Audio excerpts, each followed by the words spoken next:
In this video, I'm going to show you how to master n8n using just 17 nodes. The same 17 that power 80% of my clients' automation. And once you understand this, you can build almost anything. I'm n8n, and over the past 18 months, I've helped more than 100 plus businesses automate their operations using AI. Today, I'll show you the n8n nodes that power most of those builds. Learn this and you will fast track your mastery with real-world automation skills. The manual trigger is the simplest and most important for beginners. It lets you run a workflow anytime on demand. Think of it as if you're pressing the start button. You might use this to test a workflow or see how it behaves before scheduling it. For example, imagine you have a workflow that pulls lead from a CRM and updates a Google Sheet. Using a manual trigger, you click once and the data immediately updates. No waiting for schedules, no automation, just instant feedback at this stage. This is why almost every beginner starts here. It's perfect for testing and troubleshooting. Next, we have the schedule trigger. This automatically runs your workflow at a specific time or interval. You can run them daily, weekly, monthly, or even set exact hours, minutes, or seconds. For example, if you want to automatically generate a sales report every day at midnight, for example, you would use a schedule trigger, and once that's set, it will run on its own without any click. Finally, there's an on-app trigger. Sometimes it's called the webhook trigger. This starts a workflow when something happens inside another app. For example, if you use Typeform to collect survey responses, the webhook trigger can detect when someone submits a form. The moment a submission happens, n8n receives the data and automatically starts the workflow. This is how real-time automation works. It's extremely powerful because it removes manual steps entirely. Once your workflow starts, you often need to store your information. Storage nodes let you save incoming data so you can use it for later. Common options include Google Sheets, Airtable, Notion, or even n8n's native table. For example, let's say you have a workflow that collects a person's name, email, and location. In Google Sheet, you can use an append row node to automatically add this data. Each time the flow runs, a new row is added without any manual intervention. Similarly, n8n's native table also allows you to store structured data within n8n itself, which is useful if you want everything centralized. The key point is consistency, and it matters. Make sure your column name match your output data exactly, and to avoid special characters in Google Sheet. Once you master one storage solution, the logic transfers easily to another tools like Airtable, Notion, Asana, or ClickUp. Next, we need to process the data. Processing nodes allow you to manipulate incoming information and structure it in a way that's useful for your workflow. Let's look at this example. Imagine you receive a single array with 5 names: John, Sarah, Mike, Emily, and Carlos. A split-out node separates each name into its own individual item. This is critical because you often want to handle each piece of data independently. For example, you may want to add each lead into a database, send them an email, or route them based on certain criteria. After splitting, you can use an aggregate node to recombine multiple items back into one single array.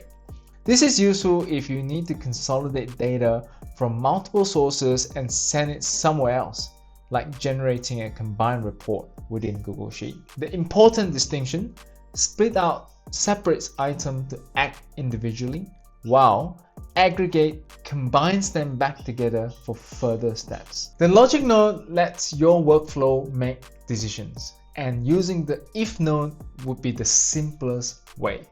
It checks a condition and has 2 outcomes, true or false. For example, you could say, if the name equals to Sarah, send a Slack message to the sales team. Otherwise, send it to general. Inside the node, you select the field, choose the operator, equal, contain, etc., and type the value, and this would be the perfect way of a simple yes-no decision tree. The switch node is more advanced. It allows multiple conditions and routes. For instance, supposedly you need to sort your emails. You could categorize them as FAQs, promotional, or general.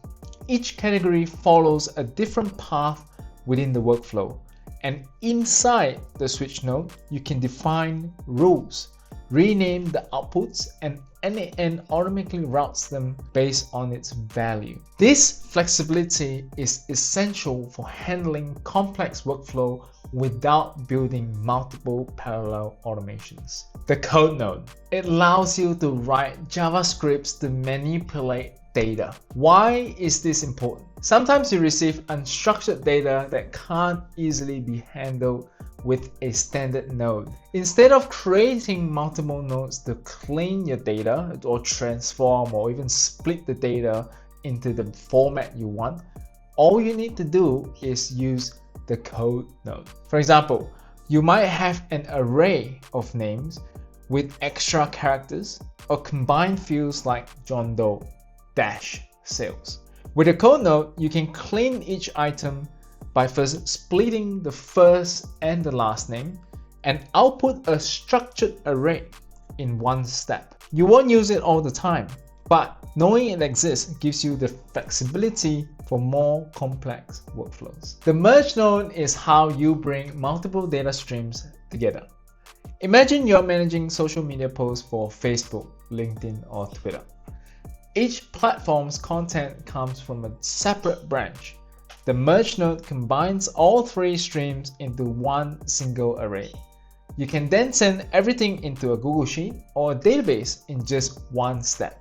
In the merge node, you can pick between append or combine by index. Append lists each item one after another, while combine by index matches items from different inputs by their position. This works differently from the aggregate node, which I've explained before. Merge bring together data from different sources into one structured output, while aggregate combines multiple items from the same source. APIs are what allow different apps to talk to each other. They are like messengers that send and receive data between systems. If an app isn't in n8n's library, you can use the HTTP request node to connect to it. For example, let's say you want to pull weather data using a free weather API. Just follow the API's documentation to set up your request, run it, and n8n will retrieve the data automatically. Webhook complements API. So instead of you requesting the data, they let the app push the data into your workflow the moment something happens. Just like the Typeform example I've mentioned earlier. When someone submits a response, the webhook instantly triggers your n8n workflow. n8n can integrate AI using two main nodes, the AI node and the AI agent node. Both let you leverage AI within your workflows, but they serve slightly different purposes and require specific setup. So let's dive in step by step. AI node. The AI node is designed for single task AI action. You give it input and it returns output in a structured way. For example, you can generate a LinkedIn post, summarize text, and or extract structured data from unstructured input. Inside the AI node, you have three main sections you need to understand. Number one, system prompt. This tells AI what role to play. For example, you're a professional social media assistant who writes engaging LinkedIn posts in a professional tone. This sets the context and roles for how the AI should behave. Think of it as defining the AI's persona. Next, user prompt or message. This is the actual instruction you want the AI to perform. For example, create a LinkedIn post about the importance of workflow automation in small businesses. 150 words to 200 words, professional and engaging, and this is the task itself. Next, a system prompt or examples. This is optional but very powerful. You can provide examples of the output format you want. For example, you could paste an example LinkedIn post you like. This helps the AI to match your style and formatting. Next, let's break it down the key settings. First is the model selection. You can choose engines like GPT 3.5 Turbo or GPT-4 Turbo.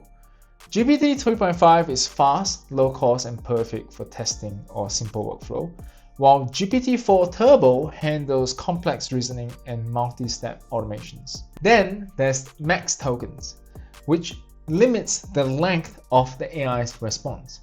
Short outputs are fine for summaries and or headlines, while longer outputs are needed for detailed reports or step-by-step instructions. A good starting point is 400 tokens, long enough for readable content but economical in terms of usage. Once configured, the AI node can execute automatically in your workflow. For example, a workflow could pull new customer feedback from a form, run it through the AI node to generate a summarized insight, and output it into a Slack channel immediately. The AI agent node is a more advanced version.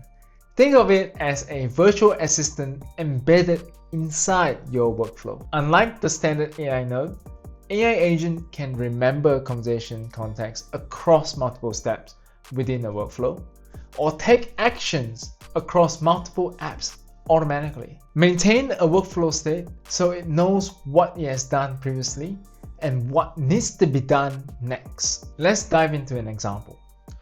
You could send a single chat message to your AI agent and be like, send a welcome email to a new lead, add their contact information into Airtable, and notify our sales team through a Slack channel. The AI agent would read this instruction, interpret it using the system prompt context, execute each action in sequence, and keep track of the progress. Inside the AI agent node, you can configure a similar section as the AI node, but with additional workflow specific features. For example, system prompt defines the agent's capability and behavior.